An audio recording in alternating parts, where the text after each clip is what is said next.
এই মুহূর্তে আমি আছি হাওড়া স্টেশনে। আমাদের অত্যন্ত কাছের মানুষ, প্রিয় মানুষ, আমাদের সংবাদ সঞ্চারের ফটোগ্রাফার কাম সাংবাদিক কাম দাদা সলিলদা আজকে একটু বাদেই উপাসনা ট্রেন ধরছে।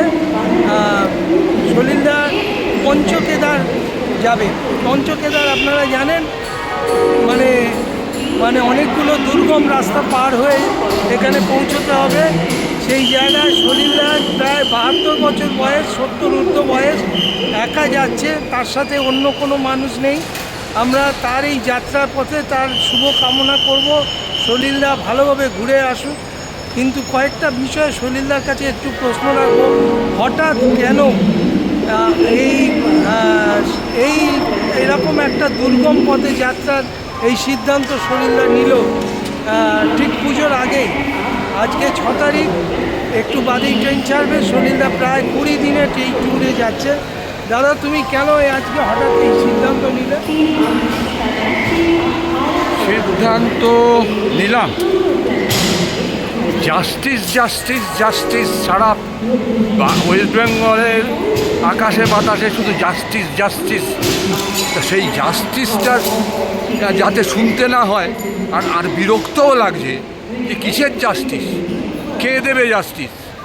এই যে পাগলের মতন কিছু লোক, হ্যাঁ, আর ছাগলের মতো দৌড়চ্ছে, হ্যাঁ, ক্যান্ডেল নিয়ে বলুন, আর ওই কী বলে টর্চের আলো জ্বালিয়েই বলুন, এরা দৌড়ে বেড়াচ্ছে। কিসের জাস্টিস? কার কাছে জাস্টিস চাইছে?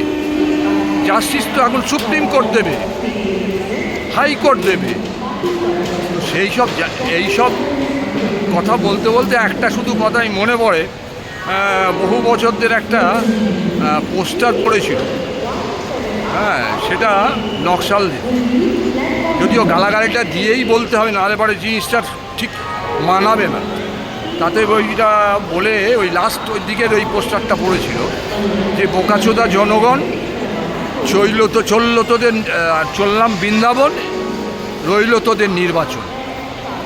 বোকাচোদা জনগণ, রইল তোদের নির্বাচন, চললাম এবার বৃন্দাবন। তো সেই আমিও আর এইসব না দেখে টেকে আর সহ্য না করতে পেরে আমি একাই বেরিয়ে পড়লাম, যাই হিমালয়ের ওই শান্তি জায়গায় একটু ঘুরে আসি অন্তত পক্ষে। পঞ্চকেদার নিয়ে যদি একটু বলো, তার মাহাত্ম্যটা সম্পর্কে যদি একটু বলো। পঞ্চকেদার তো অনেক বড় এর ইয়ে আছে, তবে পঞ্চপাণ্ডবরা যখন কুরুক্ষেত্রের যুদ্ধে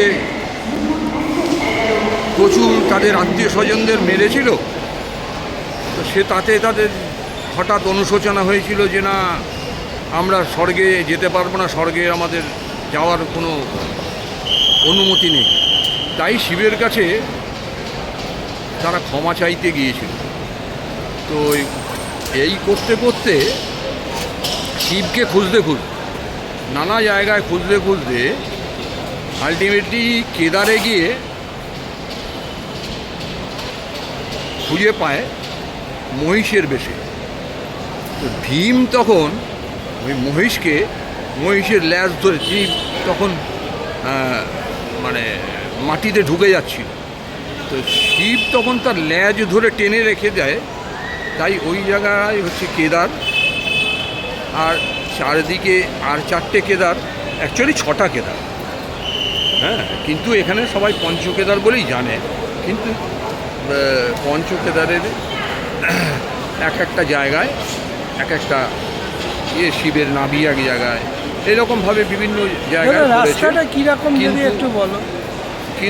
কিন্তু ষষ্ঠ কেদার বলতে যেটা বোঝাবে সেটা হচ্ছে কাঠমান্ডুদের মাথাটা পাওয়া যায়, মাথাটা উঠে। আমি বলছি যে এই যে পথ যাচ্ছ তুমি, দীর্ঘ পথ, এর এই রাস্তা সম্বন্ধে যদি একটু বলো, মানে তুমি কিভাবে যাচ্ছ?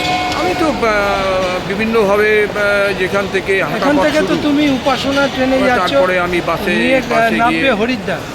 হ্যাঁ, হরিদ্বার। সেখান থেকে আমি চলে যাব ঋষিকেশ থেকে তারপরের দিন একটা গাড়ি নেবো, গাড়ি নিয়ে আস্তে আস্তে ওই পঞ্চকেদার করবো, যেভাবে যেখান থেকে হাঁটা পথ হয় সেখান থেকে হাঁটা পথেই ঘুরবো।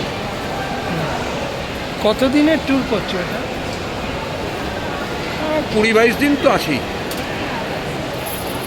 এই যে তোমার এই ট্যুর মানে কত ফিট উঁচু পর্যন্ত তোমাকে উঠতে হবে? ওই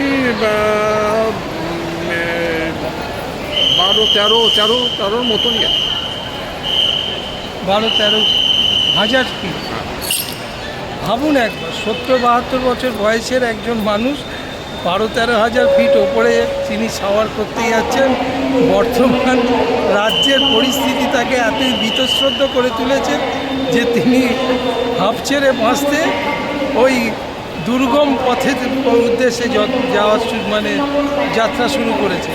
আমরা তার যাত্রার শুভকামনা করি এবং আমরা চাইবো আমাদের সলিলদা সুস্থভাবে ভালোভাবে ঘুরে গেলে আবার যেন ফিরে আসে। আজকে এখানেই এইটুকু।